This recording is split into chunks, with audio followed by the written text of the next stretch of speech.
실밥이 끊어진 운동화, 지퍼가 고장난 검은 가방, 그리고 색 바랜 옷. 내가 가진 것 중에 해지고 낡아도 창피하지 않은 것은 오직 책과 영화 서점뿐이다. 집안 형편이 너무 어려워 학원 수강료를 내지 못했던 나는 칠판을 지우고 물걸레질을 하는 등의 허드렛 일을 하며 강의를 들었다. 수업이 끝나면 지우개를 들고 이 교실, 저 교실 바쁘게 옮겨 다녀야 했고, 수업이 시작되면 머리에 하얗게 분필가루를 뒤집어 쓴 채 맨 앞자리에 앉아 열심히 공부했다. 엄마를 닮아 숫기가 없는 나는 오른쪽 다리를 심하게 절고 있는 소아마비다. 하지만 난 결코 움츠리지 않았다. 오히려 내 가슴 속에서 앞날에 대한 희망이 고등어 등짝처럼 싱싱하게 살아 움직였다. 짧은 오른쪽 다리 때문에 띠뚱 걸어다니며 가을에 입던 얇은 잠바를 한겨울에까지 입어야 하는 가난 속에서도 나는 이를 악물고 손에서 책을 놓지 않았다. 그러던 추운 어느 겨울날, 책 살 돈이 필요했던 나는 엄마가 생선을 팔고 있는 시장에 찾아갔다.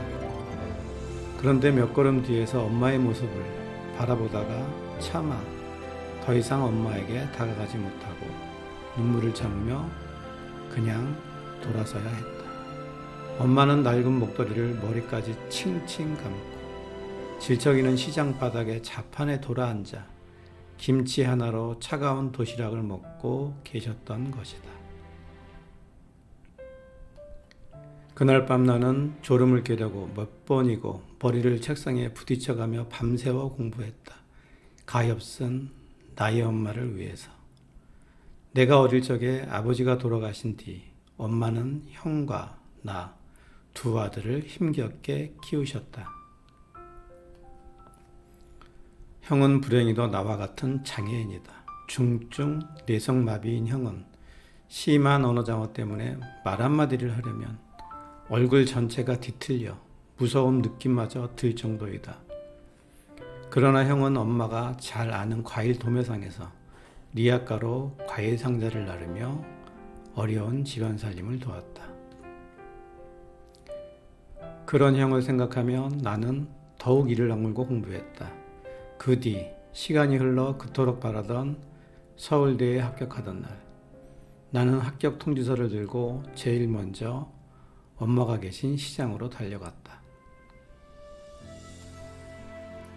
그날도 엄마는 자판을 등지고 앉아 꾸역꾸역 찬밥을 드시고 있었다. 그때 나는 엄마에게 다가가 등 뒤에서 엄마의 지친 어깨를 힘껏 안아드렸다. 엄마는 합격했어. 나는 눈물 때문에 더 이상 엄마의 얼굴을 볼 수 없었다.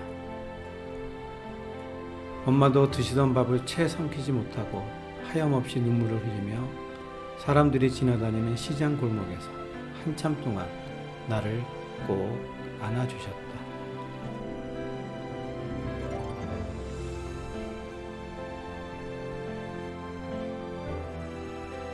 그날 엄마는 찾아오는 단골 손님들에게 함지박 가득 담겨있는 생선들을 돈을 받지 않고 모두 내주셨다.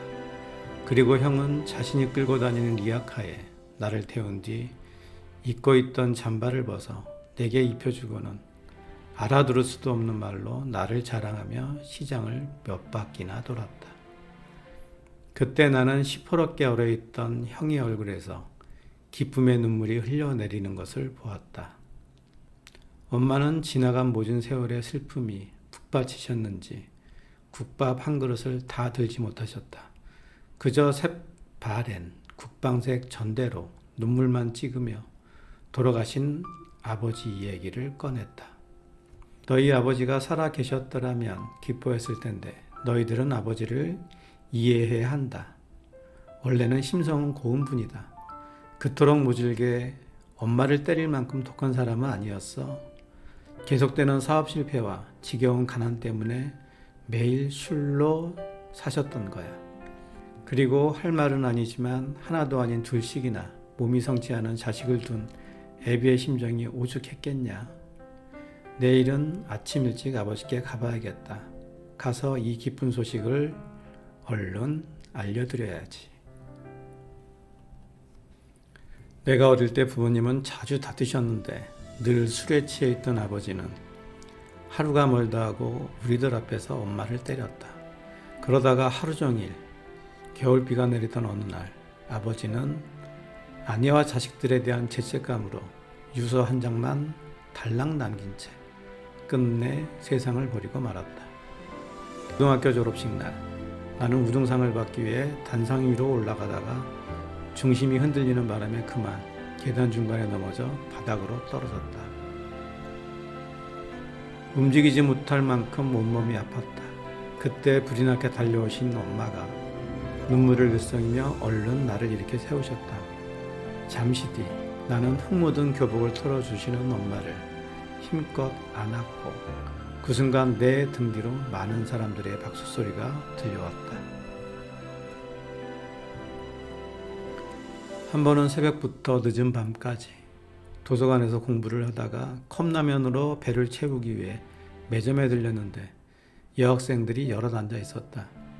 그날따라 쩔룩거리며 그들 앞을 걸어갈 자신이 없었다. 구석에 앉아 컵라면을 먹고 있는 내 모습이 측은해 보일까봐. 그래서 혹시 나도 모르게 눈물이 나올까봐 주머니 속의 동전만 만지작거리다가 그냥 열람실로 돌아왔다.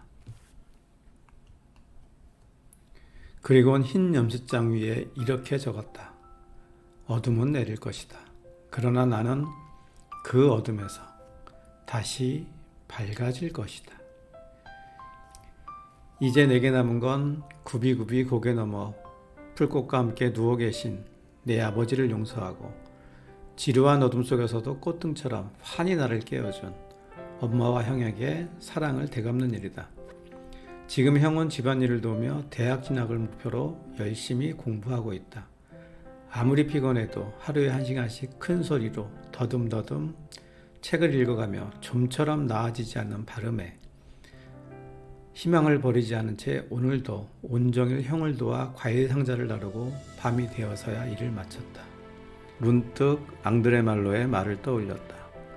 오랫동안 꿈을 그리는 사람은 마침내 그 꿈을 닮아간다는 너무도 아름다운 말이다.